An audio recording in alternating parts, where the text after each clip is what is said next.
നമസ്കാരം, ഞാൻ ഡോക്ടർ ബീന. എൻ്റെ നുറുങ്ങ് ചിന്തകൾ എന്ന പുതിയ പങ്ക്തിയിലേക്ക് എല്ലാവർക്കും സ്വാഗതം.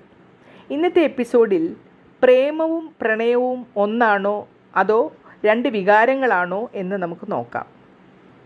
പ്രേമവും പ്രണയവും പുറമേ ഒരുപോലെ തോന്നിയേക്കാം, പക്ഷേ ശബ്ദപരമായും അതിലെ ആന്തരിക അർത്ഥപരമായും ചില വ്യത്യാസങ്ങളുണ്ട്.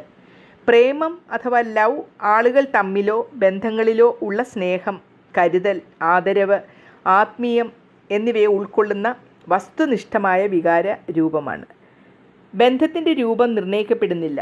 മാതാപിതാക്കളുടെ പ്രേമം, സുഹൃത്തുക്കളുടെ പ്രേമം, ഭൗതിക സാന്നിധ്യത്തിലോ ഇല്ലാത്തതുമായ പ്രേമം എല്ലാം പ്രേമത്തിന് ഉൾപ്പെടും. സ്ഥിരതയുള്ള, കൂടുതൽ ആന്തരികവും ഭൗതിക സാന്നിധ്യവും ഇല്ലാത്ത വിധത്തിലുള്ള വികാരമാണത്. എന്നാൽ പ്രണയം, അതായത് റൊമാൻറ്റിക് ലവ്, പ്രേമത്തിൻ്റെ ഒരു വിശേഷ രൂപമാണ്. ഇത് കൂടുതൽ ഭാവനാപരവും റൊമാൻറ്റിക്കുമാണ്. ഇതിൽ സാധാരണയായി ഒരു ഭൗതിക ആകർഷണം, ജോഡികളായ ബന്ധം, ഇഷ്ടം, ആവേശം എന്നിവ ഉൾപ്പെടുന്നു.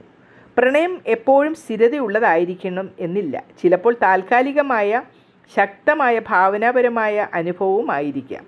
ചുരുക്കത്തിൽ, പ്രേമം സാധാരണയായും വ്യക്തിപരമായ സ്നേഹത്തെയും ബഹുമാനത്തെയും ഉൾക്കൊള്ളുന്ന വിശാലമായ ഒരാശയമാണ്. എന്നാൽ പ്രണയം അതിൻ്റെ റൊമാൻറ്റിക് വശം, ഇഷ്ടം, ആകർഷണം എന്നിവ ഉൾപ്പെടുന്ന ഒരു പ്രത്യേക രൂപമാണ്. എല്ലായ്പ്പോഴും പ്രേമം ഉൾക്കൊള്ളുന്നു, പക്ഷേ എല്ലാ പ്രേമവും പ്രണയമാകാൻ ആവശ്യമില്ല. പ്രേമം എന്നത് ദീർഘകാലമുള്ളതും സ്ഥിരതയുള്ളതുമായ ഒരു വികാരമാണ്. മാതാപിതാക്കളുടെ പ്രേമം, ആത്മീയ സ്നേഹം എന്നിവയൊക്കെ ഉദാഹരണങ്ങളാണ്. ഇവ കാലത്തിനൊപ്പം ശക്തമാകും, ആഴം നേടും, അവസാനം ജീവൻ്റെ മുഴുവൻ അവധിയിലും നിലനിൽക്കാനും കഴിയും. എന്നാൽ പ്രണയം, അതായത് റൊമാൻറ്റിക് ലവ്, സാധാരണയായി താൽക്കാലികമായിരിക്കും. ശക്തവും ഉണർവുള്ളതും ആയിരുന്നാലും ചിലപ്പോൾ വർഷങ്ങൾക്കുള്ളിൽ മുറുകുകയോ മാറുകയോ ചെയ്യും. പ്രണയത്തിൻ്റെ ഭൗതിക ആകർഷണ ഭാഗം അത്ര ദീർഘകാല നിലനിൽപ്പ് ഉള്ളവയല്ല. പലപ്പോഴും അത് കാലക്രമേണ മൃദുവായി സ്നേഹപ്രകാരം പ്രേമത്തിലേക്ക് മാറിയേക്കാം. പ്രേമത്തിന് ആയുസ് വളരെ കുറവാണ്. പ്രണയം സാധാരണയായി ദീർഘകാലം നിലനിൽക്കണമെന്നില്ല. അത് പ്രേമത്തിലേക്ക് വളരുന്നതിൻ്റെ സാധ്യത കൂടുതലാണ്. കഥാപരമായ ഒരു ഉപമ നോക്കാം. ഒരു വലിയ വൃക്ഷം എടുത്തു നോക്കൂ.